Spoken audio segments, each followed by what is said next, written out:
Ya, karena sebagian kita di Indonesia ini ya nggak paham fikih salat berjamaah.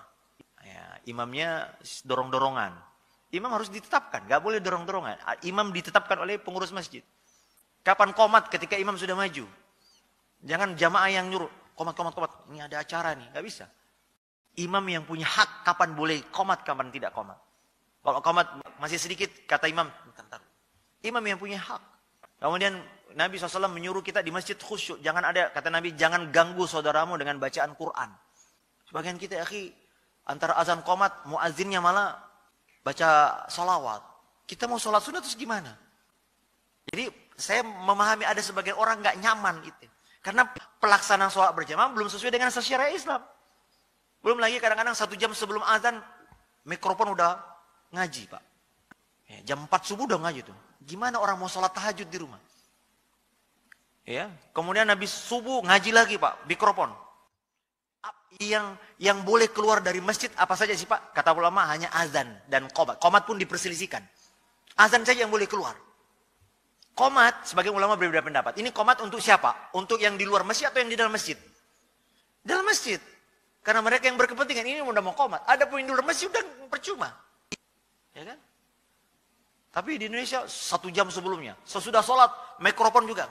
Banyak orang merasa terganggu. Maka saya paham banyak orang lebih nyaman sholat di rumah. Kenapa? Karena pelaksanaan sholat berjamaah belum sesuai dengan, saya pernah ketemu Pak supir Grab, supir online, orang non-muslim. Dia bilang, Pak Ustadz, mungkin karena saya dijemput di masjid, menurut kami Islam ini agama berisik, Pak.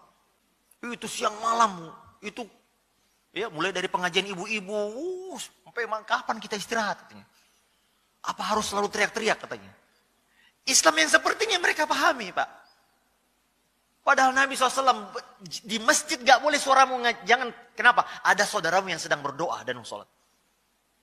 Tapi kita, ya, Masya Allah, masjid ini, ya, gak bisa kita khusyuk. Bertetangga dengan masjid, banyak orang menghindari. Kenapa? Berisik, Ustaz. Saya ketemu ada seorang pilot. Ustaz, saya pindah nih. Saya punya bayi, tapi jam 4 udah corong masjid itu keras banget. Habis maghrib sampai isya corong. 20 menit, 30 menit sebelum azan udah ngaji, keras banget. Kita kalau ada tamu gak bisa ngapa-ngapain. Istrinya komplain ke pengurus masjid, Pak, tolong dikecilin, Pak. Bapak, ibu ini Islam atau setan katanya. Suara ngaji kok gini. Ya gimana orang mendengar Quran kan ada saatnya. Tidak setiap orang harus diperdengarkan Quran. Maka berusahalah kita melaksanakan sholat berjamaah dengan baik, Pak. Saya di masjid dekat rumah saya pernah dijemput oleh salah satu supir yang ya belum ngaji gitu. Tapi dia bilang, Ustaz, saya setiap sholat di masjid Ustaz dekat rumah itu kayaknya lebih tenang. Lebih khusyuk. Kenapa? Orang habis sholat, habis azan, tenang. Semuanya sibuk berdoa masing-masing. Gak ada yang ngobrol. Terus sholatnya rapat, nyaman. Bacaan imamnya, Masya Allah, kayak Ustaz kita tadi, enak, nikmat. Gak terlalu lama, juga gak terlalu cepat. Nah yang begini, itu fitrahnya orang awam nih. Orang awam dia, Pak, supir. Nah ini ada orang sholatnya cepat, Pak. Kadang-kadang kita, Pak, sholat berjamaah cepat, tapi zikirnya lama. Doanya panjang. Ini salah kaprah. Harusnya ketika sholatlah kita sungguh-sungguh berdoa.